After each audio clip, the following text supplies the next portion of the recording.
Prions. Père, nous te bénissons, nous te rendons grâce. Merci pour ces instants ô combien précieux au cours desquels nous voulons écouter ta parole.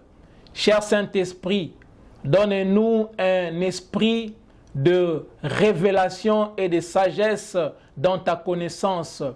Illumine les yeux de nos cœurs afin que nous puissions connaître l'espérance qui s'attache à ton appel et la richesse de la gloire de notre héritage que tu nous réserves. Laisse que ces messages puissent nous impacter. Au nom de Jésus-Christ, nous avons ainsi prié. Amen. Bien, nous continuons à parler de la conversion. Ça va faire plusieurs semaines que nous sommes en train de nous étendre sur ces sujets ô combien importants pour chrétiens que nous sommes. Alors, la fois passée, nous avons parlé de ce que la conversion est et nous continuons. On avait abordé les 3 premiers points. Maintenant, il nous reste 11, il nous reste 9 points parce qu'il y a 12 points. On avait abordé les 3 premiers points, il nous reste 9 points. Mais avant d'aller dans les vifs de notre sujet, il est important de définir encore la conversion. Alors nous avons compris que la conversion vient du mot grec épistophré. Et épi signifie vers et strepho signifie tourner ou c'est détourner. Alors, la conversion, c'est en fait la conjugaison de ces 2 verbes. C'est détourner du péché, c'est détourner de l'idolâtrie et c'est tourner vers le Seigneur, c'est tourner vers le Seigneur Jésus-Christ. Donc, sans la conjugaison de ces 2 verbes, la conversion n'est pas authentique. Vous voyez? Et par rapport à ces 2 verbes, se tourner et se détourner, nous avons 2 versets à retenir. Nous avons 2 versets à retenir. Donc, nous devons nous détourner des idoles. Nous devons nous détourner du péché. Et cela, nous le voyons dans le livre de 1 Thessaloniciens, chapitre 1, verset 9. Nous allons lire.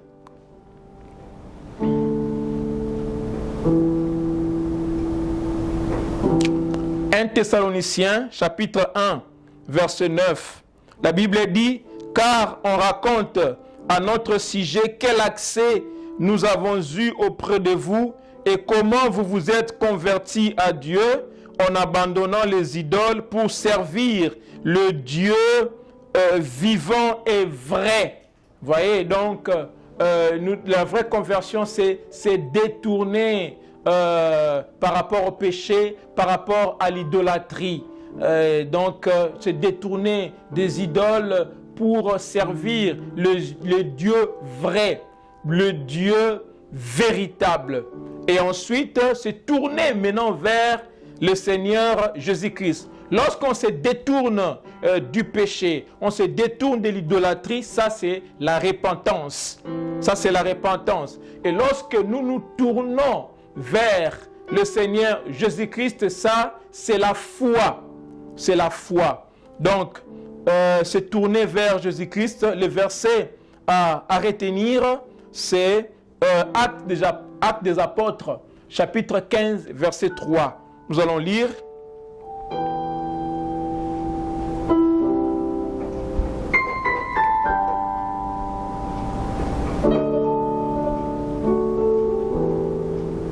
Actes des Apôtres, chapitre 15, verset 3. La parole de Dieu déclare, « Après avoir été accompagnés par l'Église, ils poursuivirent leur route à travers la Phénicie et la Samarie, racontant la conversion des païens, et ils causèrent une grande joie à tous les frères. » Lisons ça dans la version Semeur. Eh bien dit, « L'Église pourvue à leur voyage, ils traversèrent la Phénicie et la Samarie, racontant comment les non-juifs s'est tourné vers Dieu. Ici, il s'agit de Paul et Barnabas qui sont partis d'Antioche à Jérusalem. Alors, l'église d'Antioche a pourvu à leurs besoins. Et chemin faisant, ils racontaient aux Juifs comment est-ce que le chrétien, comment est-ce que le non-juif, le païen, s'est tourné vers Dieu. Vous voyez, on dit ici que racontant, ils traversèrent la Phénicie et la Samarie, racontant comment les non-juifs s'est tourné vers Dieu. Donc la conversion c'est détourner du péché de l'idolâtrie. Les versets à retenir par rapport à ça, c'est 1 Thessaloniciens chapitre 1 verset 9. Et c'est tourné, et ensuite c'est tourné vers le Seigneur Jésus-Christ. Et le verset à retenir par rapport à ça, c'est Actes des Apôtres chapitre 15 verset 3. Donc s'il faut retenir quelque chose par rapport à la conversion, nous avons intérêt à retenir ces deux passages. Donc, c'est détourné de l'idolâtrie. Là, nous le voyons dans 1 Thessaloniciens chapitre 1 verset 9. Et ensuite, c'est tourné vers le Seigneur Jésus-Christ. Ça, nous voyons ça dans le livre des Actes des Apôtres chapitre 15 verset 3. Alors, s'il n'y a pas la conjugaison de ces deux verbes, eh bien, la conversion n'est pas authentique. Vous voyez, parce que la véritable conversion implique un détournement par rapport à l'idolâtrie, un détournement par rapport à la vie du péché et le renouveau intérieur. Donc on est régénéré, on est renouvelé dans notre intérieur, on est renouvelé au niveau du mind, au niveau du mental. Et cela n'est pas l'œuvre, ce n'est pas le fruit d'une œuvre humaine. Cela ne peut être réalisé que par Dieu qui attire les hommes vers lui. Comment est-ce que Dieu nous attire vers lui? Par l'évangile. Comme je suis en train de te parler maintenant, Dieu est en train de t'attirer vers lui. C'est pour cela qu'il dit que lorsque tu entends ma voix, n'endurcis pas ton cœur. Et quand tu attends la voix de Jésus, n'endurcis pas ton cœur. Dieu est en train de t'attirer vers Christ. C'est les moyens par lesquels Dieu nous attire vers le Seigneur Jésus-Christ. Et Dieu nous accorde, par Jésus-Christ, Dieu nous accorde le pardon du péché et la vie nouvelle. Quand nous acceptons sa grâce, quand nous laissons Jésus-Christ entrer dans notre vie, car il dit dans l'Apocalypse qu'il frappe à la porte de notre cœur. Et si nous ouvrons, il va entrer et souper avec nous. Il va entrer et dîner avec nous. Il va faire de notre corps son habitation.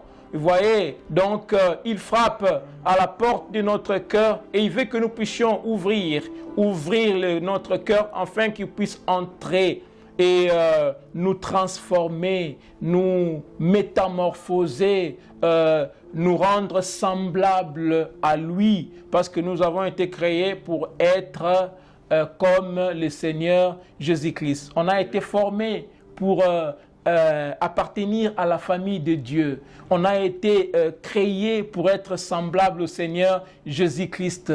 On a été formatés pour servir Dieu et servir notre prochain. Et on a été fait pour une mission. La mission, c'est d'aller et de faire de toutes les nations les disciples. Donc, tu n'existes pas par hasard. Tu n'es pas là seulement pour occuper l'espace. Tu n'es pas là seulement pour respirer, t'amuser et ensuite mourir. Non, ce n'est pas ça l'essence de la vie. Tu es là pour une mission. Dieu t'a créé pour une mission et tu dois accepter la grâce de Jésus-Christ afin que tu puisses entrer dans ta destinée, afin que tu puisses accomplir la mission pour laquelle Dieu t'a introduit sur la terre.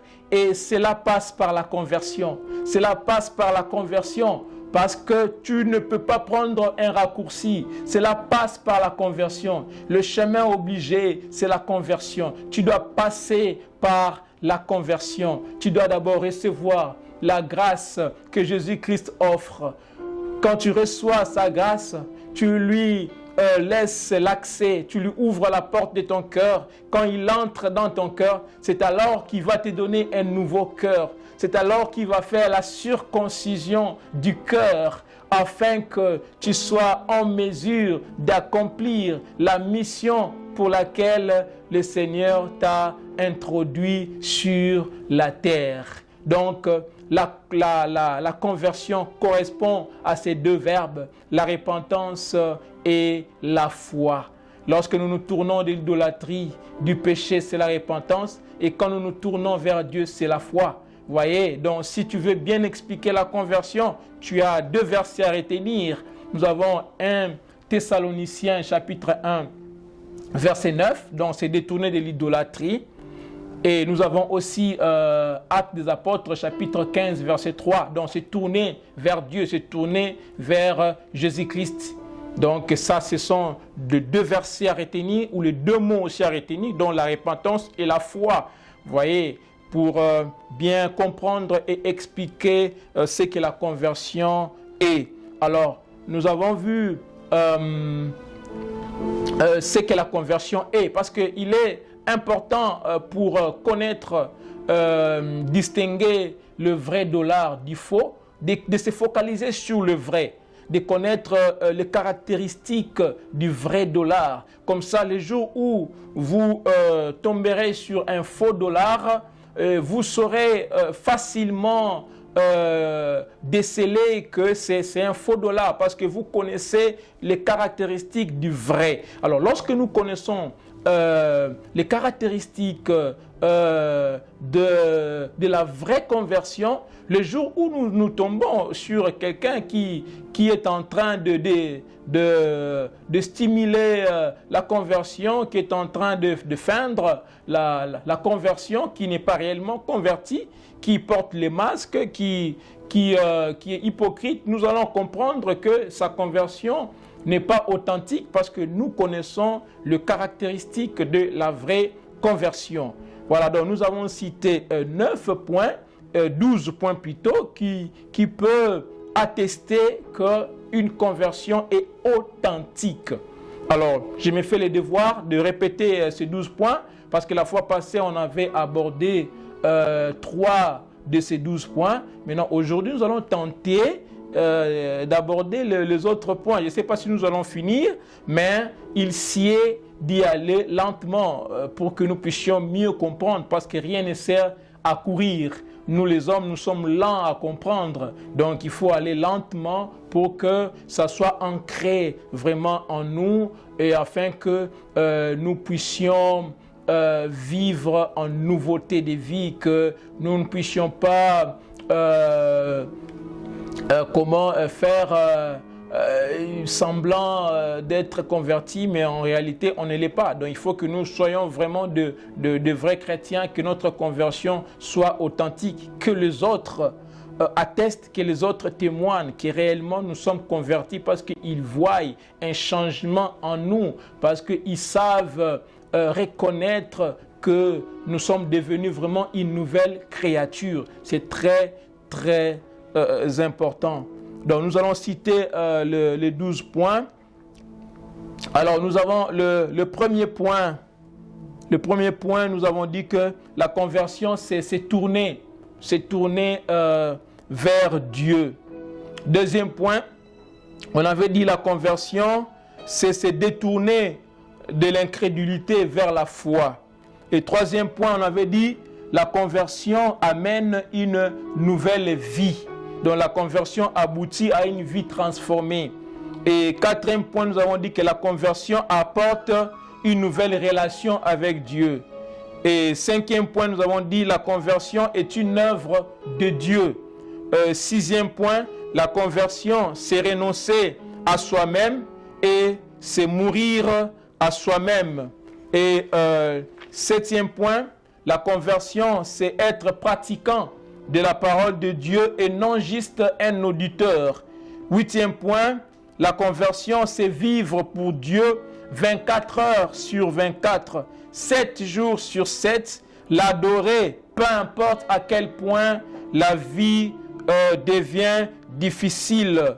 Vous voyez, donc, peu importe à quel point la vie devient difficile, peu importe la dureté de la vie. Donc, et 9e point, la conversion, c'est plaire à Jésus plutôt qu'aux gens, plutôt qu'aux hommes, même si cela nous coûte de perdre des relations. 10e point, la conversion, c'est être si différent du monde que vous êtes considéré comme un étranger. Et 11e point, la conversion, c'est suivre la parole de Dieu et pas la tradition faite par les hommes.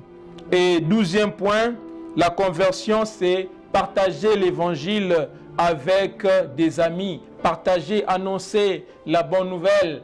Cette bonne nouvelle, elle est trop bonne pour que nous puissions la garder pour nous-mêmes. Nous devons la partager parce qu'on a été fait pour une mission. Et cette mission, c'est de faire de toutes les nations les disciples. Voilà. Alors nous allons maintenant revenir au 4e point, parce que la fois passée, on avait déjà abordé les trois premiers points. Donc nous revenons maintenant au 4e point.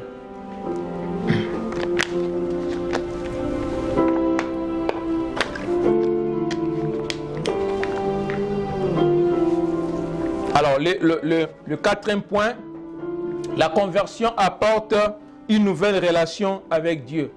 Jésus-Christ est venu pour nous révéler la filiation.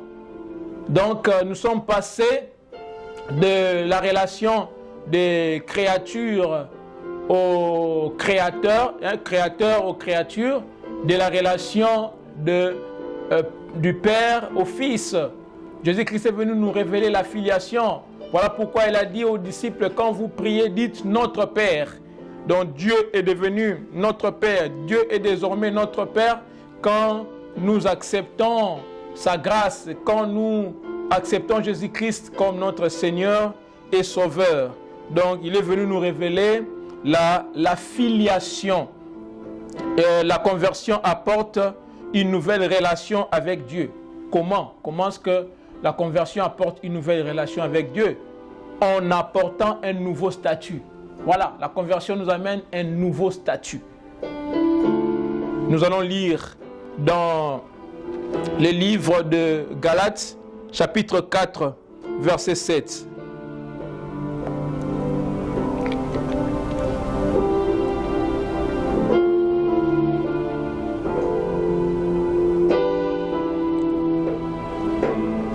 Galates chapitre 4, verset 7.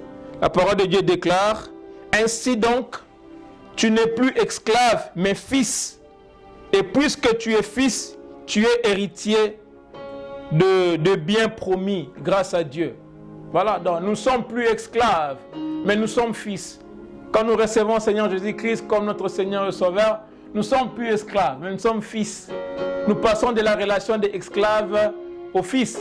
Donc, ça nous donne, la conversion amène un nouveau statut.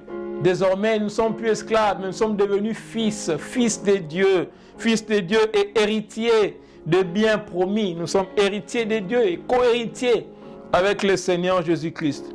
Alors, nous lisons encore dans le livre de, toujours Galates, chapitre 3, verset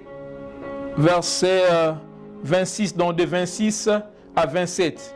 Chapitre 3, 26 à 27.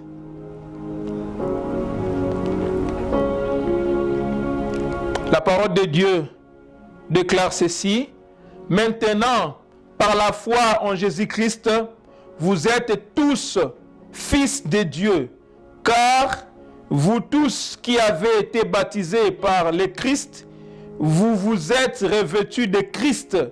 Il n'y a donc plus de différence entre les juifs et les non-juifs, entre les esclaves et les hommes libres, entre les hommes et les femmes, unis à Jésus, vous êtes tous un. Unis à Jésus, nous sommes tous un. Vous voyez, donc maintenant, par la foi en Jésus, nous sommes devenus fils de Dieu. Vous voyez, car nous qui avons été baptisés en Christ, nous nous sommes revêtus de Christ. Nous sommes revêtus de Christ. Nous sommes dépouillés de notre vieil homme et nous nous sommes revêtus. On a revêtu Christ. On a revêtu Christ et il n'y a donc plus de différence. Nous sommes tous un. Il n'y a ni femme, il n'y a ni homme, il n'y a ni juif, il n'y a ni païen. Vous voyez? Donc nous sommes tous un en Jésus-Christ. Donc nous sommes tous un en Jésus. Alors nous allons lire 1 Jean chapitre 3, verset 1. 1 Jean chapitre 3, verset 1.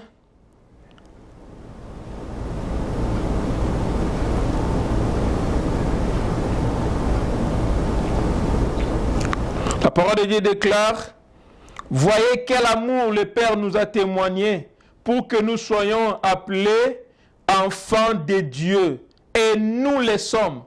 Si le monde ne nous connaît pas, c'est qu'il n'a pas connu Dieu. » Voyez quel amour. Hein? Il y a 1 Jean. 1 Jean chapitre 3, verset 1. Voyez quel amour le Père nous a témoigné pour que nous soyons appelés enfants de Dieu. Et nous le sommes. Si le monde ne nous connaît pas, c'est qu'il n'a pas connu Dieu. Nous sommes enfants de Dieu. N'attendez pas que le monde nous reconnaisse. N'attendez pas que le monde nous applaudisse. Vous voyez, des gens, parce qu'il est persécuté, parce que les gens se moquent de lui, les tournent en dérision, il veut se décourager. Le monde ne va pas te reconnaître parce que le monde n'a pas connu Dieu. Vous voyez, le monde n'a pas connu Dieu. Et nous sommes enfants de Dieu.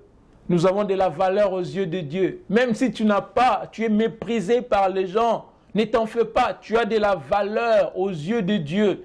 L'opinion qui compte sur ta vie, c'est l'opinion de Dieu. Ce n'est pas l'opinion des hommes. Les hommes peuvent dire tout ce qu'ils veulent sur toi. Mais ce qui compte, c'est l'opinion de Dieu. Et il veut dire que si Dieu est pour vous, qui sera contre vous?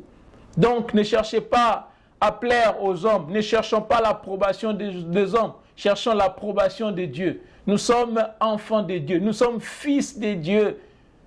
Nous avons de la valeur aux yeux de Dieu. Nous avons de la valeur. Il ne faut pas avoir un profil bas de toi-même. Tu as de la valeur. Ne baisse pas la tête. Relève la tête. Avance. Tu as de la valeur. Il ne faut pas suivre le mensonge des gens du monde. Tu as de la valeur aux yeux de Dieu. Et tu peux tout faire grâce à celui qui te fortifie. Jésus-Christ. Rien n'est impossible à Dieu. Tout est possible à celui qui croit. Tu as de la valeur. Fonce. Dieu a mis en toi des talents et des dons. Voilà. Donc c'est donc ça. Et nous allons lire encore dans 1 Pierre chapitre 2, versets 9 à 10.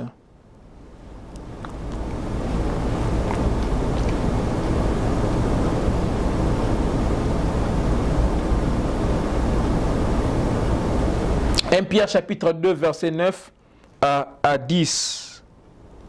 La parole de Dieu déclare, « Vous, au contraire, vous êtes une race élue, un sacerdoce royal, une nation sainte, un peuple acquis, afin que vous annonciez les vertus de celui qui vous a appelé des ténèbres à son admirable lumière. » Vous voyez ce que nous sommes en Jésus-Christ? Point n'est besoin d'être inquiet. Point n'est besoin d'être triste. Enfant de Dieu, ne sois pas triste. Nous sommes dans la fête. Notre fête ne s'arrête jamais. Peu importe les choses qui se passent autour de nous, nous sommes dans la fête. Nous fêtons tous les jours. Notre fête ne s'arrête pas. Nous sommes toujours dans la joie, peu importe les circonstances, car nous sommes une race élue. Vous êtes une race élue, un sacerdoce royal, une nation sainte, un peuple acquis, afin, vous voyez le but, nous sommes une race élue, une nation sainte, un peuple acquis, un sacerdoce royal. Alors, pour garder la bonne nouvelle pour nous-mêmes, c'est ça? Ce n'est pas ça. Afin que vous annonciez les vertus de celui qui vous a appelé les ténèbres à son admirable lumière. Afin que nous annoncions les vertus de celui qui nous a appelés, enfants de Dieu. Ne garde pas la bonne nouvelle pour toi-même. Annonçons la bonne nouvelle. Jésus-Christ nous a donné les ministères de la réconciliation. Et nous devons réconcilier les autres. Nous sommes tous des ministres de Dieu. Jésus-Christ nous a donné des dons selon la mesure de Christ. Chacun a reçu des dons selon la mesure de Christ. Même si ton ministère n'est pas un ministère visible, il n'en demeure pas moins un ministère. Nous avons tous des ministères, nous sommes tous ministres. Exerce ton ministère. Bien sûr, il y a d'autres ministères qui sont visibles et d'autres ne le sont pas. Cela ne veut pas dire que les ministères qui sont visibles sont beaucoup plus importants que les ministères qui sont invisibles. Non, nous faisons partie d'un corps et nous sommes tous les membres de ce corps. Dans un corps, il y a des membres qui sont visibles et il y a aussi des membres qui sont invisibles. Le visage est visible, les mains sont visibles, mais le visage ne va pas dire aux orteils que non, vous n'avez pas de la valeur parce que vous n'êtes pas visible. Non, parce que si les orteils sont coupés, les yeux vont verser des larmes. Vous voyez, même le visage ne sera pas en paix parce que les yeux vont verser des larmes parce que les orteils sont coupés. Vous voyez? Donc le visage ne sera pas dans la joie, dans la paix. Les larmes, les yeux vont commencer à verser de larmes pour dire que les orteils ne sont pas moins importants que le visage. Vous voyez? Le ministère, ce n'est pas seulement le pasteur, l'évangéliste, le docteur, l'apôtre, l'enseignant. Oui, ce sont des ministères visibles. Mais il y a d'autres ministères qui sont aussi importants que ces 5 ministères. Vous êtes des héros dans l'ombre. Même si on ne vous voit pas, vous êtes des héros dans l'ombre. Servez Dieu. Vous avez un ministère. Ne dites pas que je n'ai rien. Non. Dieu nous a tous dotés des dons et talents. Mettez les dons et talents dont Dieu vous a dotés au service de Dieu et au service des autres. Contrairement à l'opinion populaire, les gens pensent que le ministre de Dieu, c'est seulement les 5 ministères, le pasteur, le prophète, l'enseignant, l'apôtre, le docteur ou l'évangéliste. Mais nous sommes tous des ministres. On a été formés pour appartenir à la famille de Dieu. On a été créés pour être semblables au Seigneur Jésus-Christ. Nous avons été formatés pour servir Dieu et servir les autres. Et nous avons été créés pour une mission. Vous voyez, on a été formatés pour servir. Dieu nous a recréés en Christ pour de bonnes œuvres qu'il a préparées d'avance afin que nous les accomplissions. Exerce ton ministère. Ne minimise pas ce que tu fais. Si tu balayes l'église, c'est un ministère. Si tu essuies les tables, le banc, c'est un ministère. Tu chantes à la chorale, c'est un ministère. Toi qui exerces la générosité en soutenant l'œuvre de Dieu, c'est un ministère. Tu pries pour le saint, c'est un ministère. Vous voyez, toi qui es au service des médias, de la technique, c'est un ministère.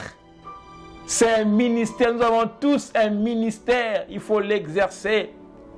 Vous voyez, donc, nous devons annoncer les vertus de Christ. Nous sommes des témoins. Nous sommes des témoins. Annonçons les vertus. Vous savez pourquoi Dieu nous appelle des témoins? Vous savez, dans un tribunal, il y a le juge, il y a l'avocat et il y a le témoin. Vous voyez? Maintenant, le juge, qu'est-ce qu'il fait? Il annonce la sentence. Dieu ne nous appelle pas des juges. Nous ne devons pas annoncer la sentence. Juger les gens que toi tu iras en enfer. Non, nous sommes des témoins. Nous ne sommes pas des avocats non plus. Les avocats, ils défendent. Les avocats font des plaidoyers. Ils discutent. Ils argumentent. N'argumentons pas. Nous, nous sommes des témoins. Vous savez ce que le témoin fait? Le témoin dit ce qu'il a vu et ce qu'il a entendu. Arrêtons-nous là. Au tribunal, le témoin n'argumente pas. C'est l'avocat qui argumente. Le témoin ne condamne pas. C'est les juges qui condamnent. Les juges, c'est Dieu. L'avocat, c'est le Seigneur Jésus-Christ. Nous, nous sommes des témoins. Ne discute pas. N'argumente pas. Témoigne. Témoigne. Dis de ce que tu as vu. Dis aux autres de ce que tu as entendu de Dieu. Dis-leur ce que tu as vu. Dis-leur ce que tu as entendu. Les témoignages de ta vie. Dieu t'a sauvé de la maladie.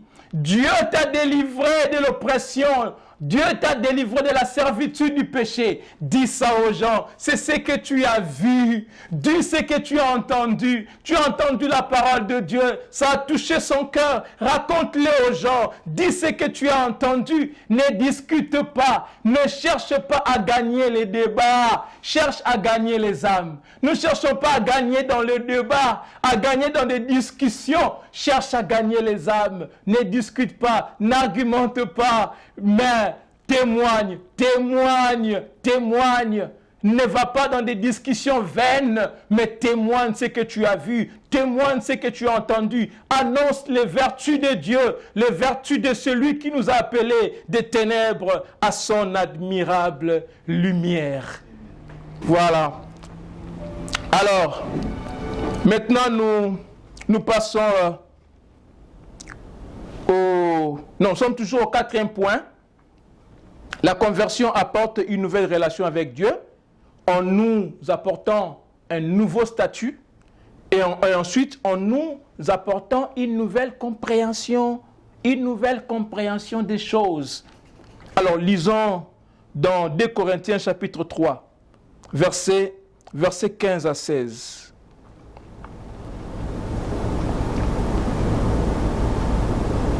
2 Corinthiens chapitre 3.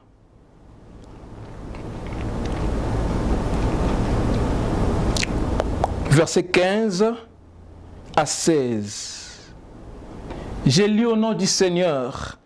La parole de Dieu déclare: jusqu'à ce jour, quand on lit Moïse, un voile est jeté sur leur cœur. Mais lorsque le cœur se convertisse au Seigneur, le voile est ôté.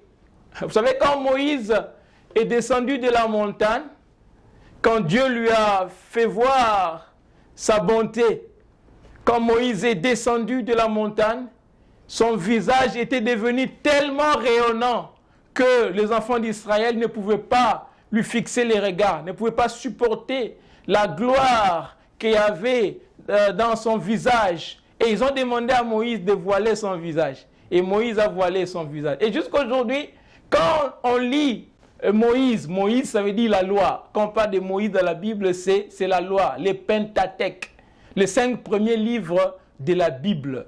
Nous avons Genèse, on a Exode, Nombre, Lévitique et Deutéronome. Ouais, ce sont là les 5 premiers livres de la Bible. On appelle ça Moïse, la loi. Donc, quand on lit Moïse, quand on lit la loi sans Jésus-Christ, donc la loi est voilée pour nous. On ne peut pas comprendre. Voilà pourquoi l'énigme éthiopien ne pouvait pas comprendre la Bible, ne pouvait pas comprendre la loi, ne pouvait pas comprendre la parole de Dieu. Il était là en train de lire dans son char. Mais comme il n'avait pas Jésus, il y avait un voile. Il ne pouvait pas comprendre parce qu'il y avait un voile. Il ne pouvait pas. Jusqu'à ce que Dieu a transporté Philippe. Le Saint-Esprit a transporté Philippe de là où il était jusque dans le désert. Il est venu le déposer dans le désert, là où étaient les Niques éthiopiens. Vous voyez, Dieu a demandé à Philippe d'aller dans le désert, d'aller le chemin du désert pour rencontrer les Niques éthiopiens. C'est pour cela que quand Dieu te demande de faire quelque chose, n'hésite pas. Philippe ne savait pas que Dieu lui demandait d'aller là-bas pour rencontrer les Niques éthiopiens. Quand tu as la conviction de faire quelque chose, la conviction d'aller visiter quelqu'un, vas-y. Vas-y. Vous voyez, vas-y. Il y a un frère qui, une fois, a pleuré parce que un de ses amis, bon, pas amis, mais un des aînés du quartier était malade. Il était sérieusement malade. Alors, Dieu lui a mis à cœur d'aller rendre visite à ses frères qui étaient malades et de lui annoncer la parole. Dieu lui a mis à cœur. Alors, il était tellement pris, il était tellement occupé, il a reporté ça. Dieu lui a mis à cœur d'aller pour annoncer à cette personne qui était malade l'évangile. Il a reporté. Il a dit, bon, j'ai d'autres chats à fouetter, donc j'irai demain. Alors, demain, alors qu'il s'apprêtait, il était dans sa chambre, il venait de prendre son bain, il était en train de s'habiller, il entend les gens pleurer. C'était un vieux du quartier. Donc, le vieux-là, il était juste leur voisin. Ils étaient juste en diagonale de leur parcelle. Alors, pendant qu'il s'habillait, il entend les gens pleurer. Il se dit, je crois que ce n'est pas le vieux-là qui est mort. Il a senti son cœur commencer à battre. Et alors, il sort précipitamment pour s'enquérir de la situation. Et il apprend que le vieux-là était mort. Le frère est entré dans la chambre. Il a pleuré comme pas possible. Il avait raté l'opportunité. Il avait raté. Je crois que ce frère-là est sauvé parce que Dieu voulait le sauver. Dieu a utilisé quelqu'un d'autre qui était disponible. Dieu cherche les gens qui sont disponibles. Jésus-Christ a dit à un homme, de le suivre. Tom l'a dit, oh non, attends d'abord que j'aille enterrer mon père. Qu'est-ce que Jésus-Christ lui a dit? Laissez les morts enterrer leurs morts. Et toi, suis-moi. Voyez, on n'est pas digne du royaume des cieux lorsqu'on met la main à la charrue et on regarde en arrière. Quand nous mettons la main à la charrue, nous devons suivre Dieu. Quand Dieu vous met à cœur de faire quelque chose, faites-le, faites-le, faites-le. Sinon, vous allez rater de bénédictions. Ces frères-là, il a pleuré. Il a demandé pardon. Mais il avait comme l'impression que Dieu ne l'a pas pardonné. Jusqu'à ce qu'il est allé confesser chez un pasteur. Et on a prié pour lui, dit, non frère, Dieu t'a pardonné. Donc, quand le Saint-Esprit te met à cœur de faire quelque chose, fais-le. Dieu te demande d'aider quelqu'un en lui donnant des chaussures, en lui donnant des habits, en lui offrant des habits. Fais-le. Fais-le, tu ne sais pas. Il y a un frère qui devait faire comment on appelle ça? Qui devait défendre sa mémoire. On dit son mémoire, le mémoire. Voilà, il devait défendre son mémoire. Alors, le frère n'avait pas de chaussures. Il a prié. Il a cherché là pour acheter les chaussures. Il n'en a pas trouvé. Alors, il s'est dit, bon, ça va. Je vais mettre mes vieilles chaussures. Vous savez, les chaussures qui sont, lorsque tu marches, ça change de démarche. Parce que c'est tellement penché que le talon est tellement usé que ça change même ta démarche. Alors, il avait des chaussures comme ça qui ont été plusieurs fois chez le cordonnier. Les chaussures a changé de forme. La tête des chaussures a une forme là bizarroïde. Alors, bon, il s'est dit, bon, je vais mettre ces chaussures. Alors, Dieu va toucher le cœur d'un frère. Il a acheté des chaussures. Et ces chaussures-là n'étaient pas à sa taille. Curieusement. Il met comme ça, il veut que... il a voulu revendre. Et l'idée lui vient en tête, va offrir ça. Et l'idée lui vient en tête, et si tu l'offrais à tel frère, Tu ne vois pas que lui, il est un peu petit détail, ça peut lui convenir. Il dit, ah oui, ça peut convenir à ses frères. Et il prend les chaussures, il vient. Les frères viennent. Il vient ouvrir. Il dit, frère, Dieu m'a mis à cœur de venir t'offrir des chaussures. Le frère dit, ah, je suis en train de rêver.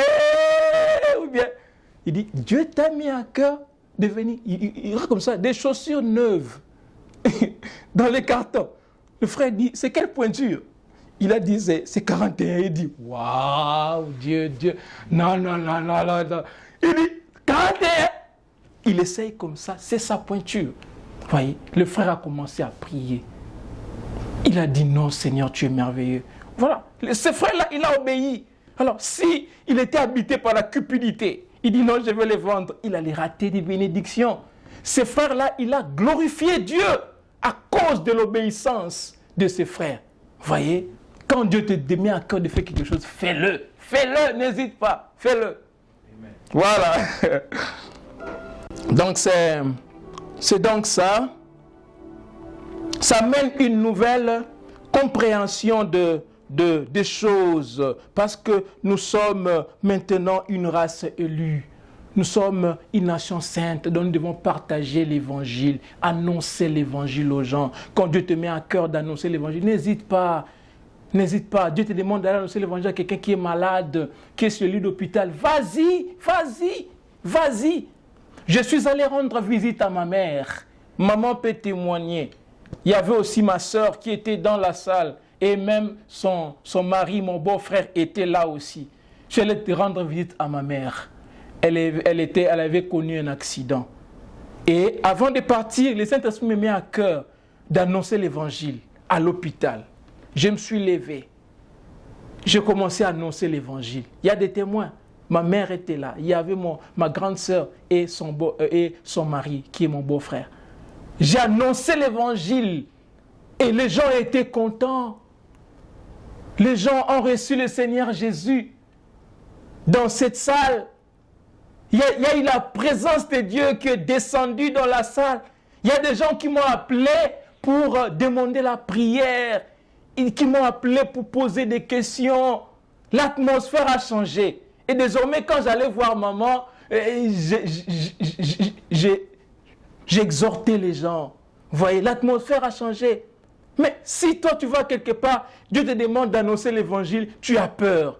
Tu as peur? Non, il faut braver la peur. Il faut braver la peur. Lève-toi.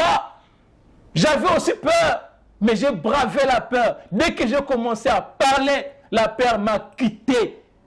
Le Saint-Esprit ne nous a pas donné un esprit de crainte, un esprit de peur, mais un esprit d'amour, un esprit de puissance et un esprit de conseil.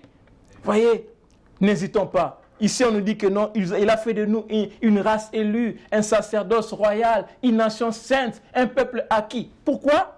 Afin que nous annoncions les vertus de celui qui nous a appelés des ténèbres à son admirable lumière. Annonçons les vertus de Dieu. Annonçons. Ne fermons pas la bouche.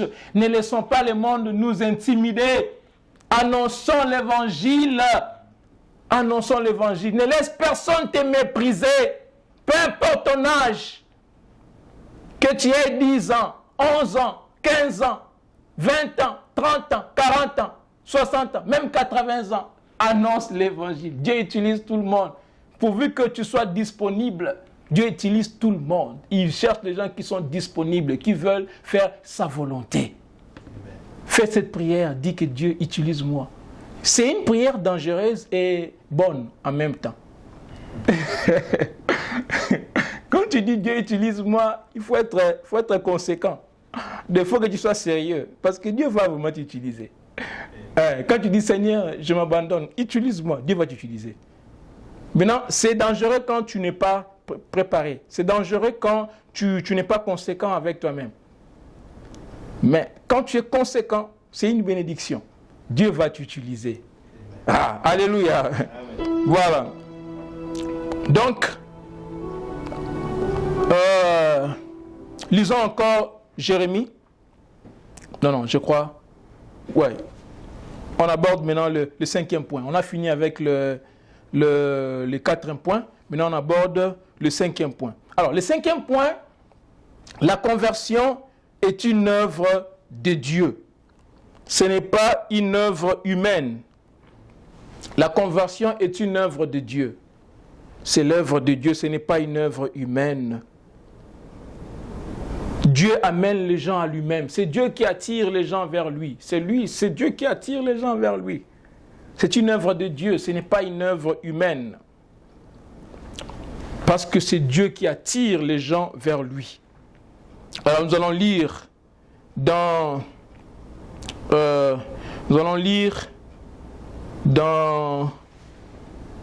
Jérémie chapitre 24 verset 7.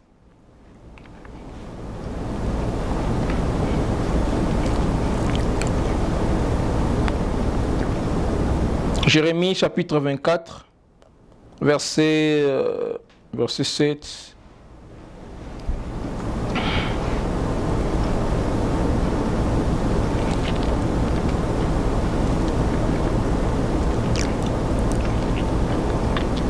Voilà, la parole de Dieu déclare: je leur donnerai un cœur pour qu'ils connaissent.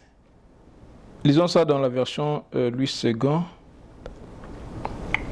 La parole de Dieu déclare: je leur donnerai un cœur pour qu'ils connaissent que je suis l'Éternel. Ils seront mon peuple et je serai leur Dieu s'ils reviennent à moi de tout leur cœur. Voyez? Quand nous revenons à Dieu, quand nous nous convertissons, quand nous revenons à lui de tout notre cœur, avec sincérité, Dieu nous donne un nouveau cœur. Voyez, il dit que je leur donnerai un cœur pour qu'ils connaissent que je suis l'Éternel. Ils seront mon peuple. Donc quand nous revenons à lui sincèrement de tout notre cœur, il nous donne un nouveau cœur. Un nouveau cœur. Parce que nous appartenons à Dieu. On n'appartient pas au diable, mais on a été séparés de Dieu à cause du péché originel de nos parents, Adam et Ève. Et quand nous nous convertissons, nous revenons à Dieu. Maintenant, quand nous revenons à lui de tout notre cœur, Dieu nous donne un nouveau cœur. Et nous sommes désormais, nous faisons désormais partie de son peuple. Nous sommes une race élue, une nation sainte, un sacerdoce royal, un peuple acquis. Voilà, nous lisons encore Lamentation, chapitre 5, verset 21. Il y a beaucoup de versets à lire dans ces points ici, mais le temps qui nous est imparti touche à sa fin. Donc je crois qu'on pourra mettre fin. Aujourd'hui, on pourra mettre fin ici. Oh là là là, on ne sait pas avancer vite. Hein? Mais c'est important, nous devons aller lentement. C'est tellement important d'insister, de marteler. C'est tellement important. Nous ne devons pas courir, on doit aller lentement. Même si l'enseignement va faire 3 mois, 4 mois, même 5 mois, 6 mois, il n'y a pas de souci. Pourvu que nous puissions comprendre, pourvu que nous puissions assimiler, voyez, la matière, pourvu que ça soit ancré en nous et que nous soyons en mesure de le mettre en pratique. Donc c'est donc ça. Le temps qui nous est imparti touche à sa fin. Donc nous terminons ici. Nous sommes arrêtés au 5e point. Donc on a abordé seulement un point, un seul point. Et nous sommes arrêtés au 5e point. Et prochainement nous allons commencer à partir du 5e point. Alors, mon frère, j'aimerais te poser une question. Où vas-tu passer ton éternité? Où vas-tu passer ton éternité? Où est-ce que tu vas passer ton éternité? C'est la question que je te pose.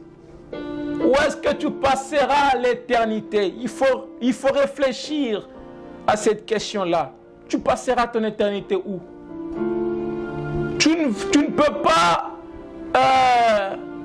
chercher à aller au ciel après ta mort, alors que sur la terre, tu n'as pas choisi Dieu. Ce n'est pas possible. Tu seras avec le maître que tu as choisi. Quel est le maître que toi tu as choisi? Quel est le maître que toi tu as choisi? Tu n'as rien rien à réclamer après ta mort. La Bible dit qu'il est réservé aux hommes de mourir une seule fois. Après quoi vient le jugement. Après la mort viendra le jugement. Tu seras devant Dieu. Vous savez, il y a deux grands thèmes dans la Bible. Il y a le salut et l'intendance.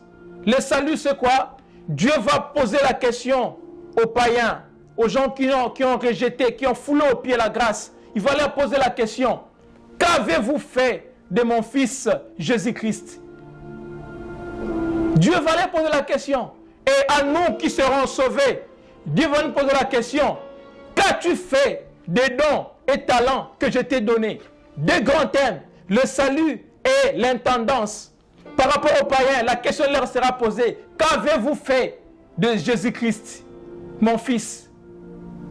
Et quand cette question te sera posée, quelle sera ta réponse? Tu vas dire que Seigneur, je vais être avec toi, alors que sur la terre, tu n'as pas voulu être avec lui. Non. Tu vas être avec celui que tu as choisi comme ton maître. Choisis Dieu. Choisis Dieu comme ton maître. Choisis Dieu. Tu as la responsabilité de choisir. Dieu nous offre sa grâce.